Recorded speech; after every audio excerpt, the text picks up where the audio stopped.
ಹುಬ್ಬಳ್ಳಿಯಲ್ಲಿ ನೇಹಾ ಹತ್ಯೆ case, election ಟೈಮಲ್ಲಿ ಸಾವಿನ ವಿಷಯಕ್ಕೆ ಇಷ್ಟೊಂದು ಪಾಲಿಟಿಕ್ಸ್?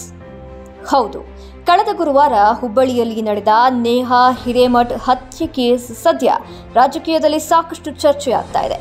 ಬಿಜೆಪಿ ನಾಯಕರು ರಾಜ್ಯ ಸರ್ಕಾರದ ವಿರುದ್ಧ ಆಕ್ರೋಶ ವ್ಯಕ್ತಪಡಿಸ್ತಾ ಇದ್ದು, ನೇಹಾ ಹಿರೇಮಠ್ ಮನೆಗೆ ಭೇಟಿ ನೀಡಿ ಕುಟುಂಬಸ್ಥರಿಗೆ ಸಾಂತ್ವನ ಹೇಳಿದ್ದಾರೆ. ಅದರಲ್ಲೂ ಬಿಜೆಪಿ ಕೇಂದ್ರ ನಾಯಕ ಜೆಪಿ ನಡ್ಡಾ ಬಂದಿರೋದು ಸದ್ಯ ಸಾಕಷ್ಟು ಚರ್ಚೆಯಾಗ್ತಾ ಇದೆ. ಈಗಾಗಲೇ ಪೊಲೀಸರು ಪ್ರಕರಣವನ್ನ ದಾಖಲಿಸಿಕೊಂಡು ತನಿಖೆ ನಡೆಸ್ತಾ ಇದ್ದಾರೆ. ತನಿಖೆ ವೇಳೆ ಒಂದಷ್ಟು ಶಾಕಿಂಗ್ ವಿಚಾರಗಳು ಬಯಲಾಗ್ತಾ ಇದ್ದು, ಫಯಾಜ್ ಮತ್ತು ನೇಹಾ ಫೋಟೋಗಳು ವೈರಲ್ ಆಗ್ತಾ ಇವೆ. ಮತ್ತೊಂದು ಹಂತದ ಚರ್ಚೆ ನಡೀತಾ ಇದೆ.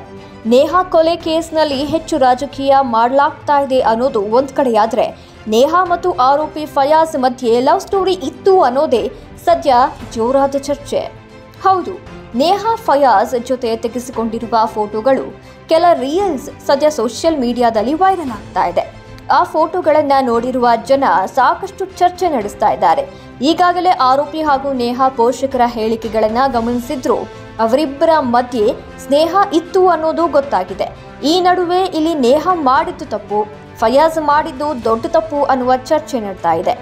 ಬಿಜೆಪಿ ನಾಯಕರು ಈ ಒಂದು ಕೇಸ್ನಲ್ಲಿ ಯಾಕಿಷ್ಟು ಪ್ರಚಾರ ಪಡಿತಾ ಇದ್ದಾರೆ, ಸಾವಿನ ವಿಷಯದಲ್ಲಿ ಯಾಕೆ ರಾಜಕೀಯ ಮಾಡ್ತಾ ಇದ್ದಾರೆ ಅನ್ನುವ ಚರ್ಚೆ ಶುರುವಾಗಿದೆ.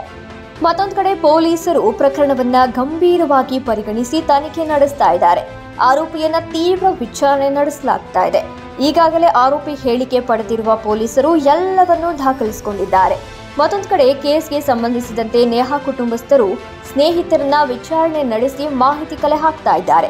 ಇಲ್ಲಿ ಹಿಂದೂ ಹುಡುಗಿ ಮುಸ್ಲಿಂ ಯುವಕ ಅನ್ನುವ ವಿಷಯಕ್ಕೆ ಬಿಜೆಪಿ ಇಷ್ಟು ಪ್ರಚಾರ ಪಡೆದುಕೊಳ್ತಾ ಇದೆ. ರೀಟೇಕ್ ಇಲ್ಲಿ ಹಿಂದೂ ಹುಡುಗಿ ಮುಸ್ಲಿಂ ಯುವಕ ಅನ್ನುವ ವಿಷಯಕ್ಕೆ ಬಿಜೆಪಿ ಇಷ್ಟು ಪ್ರಚಾರ ಪಡೆದುಕೊಳ್ತಾ ಇದೆ.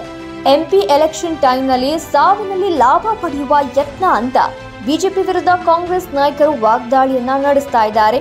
ಇನ್ನು ಈ ಕೇಸನ್ನ ಕೇಂದ್ರ ತನಿಖಾ ಸಂಸ್ಥೆಗೆ ಒಪ್ಪಿಸೋ ಕೂಗು ಕೇಳಿ ಬರ್ತಾ ಇದೆ.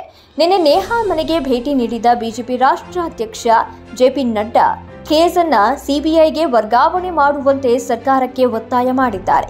ಒಟ್ಟಾರೆಯಾಗಿ ಸದ್ಯ ನೇಹಾ ಕೊಲೆ ಕೇಸ್ ಸಾಕಷ್ಟು ಚರ್ಚೆಯಾಗ್ತಾ ಇದೆ. ಇಲ್ಲಿ ನಿಜಕ್ಕೂ ತಪ್ಪು ಯಾರದು ಅನ್ನುವ ಚರ್ಚೆ ನಡೆದಿದೆ.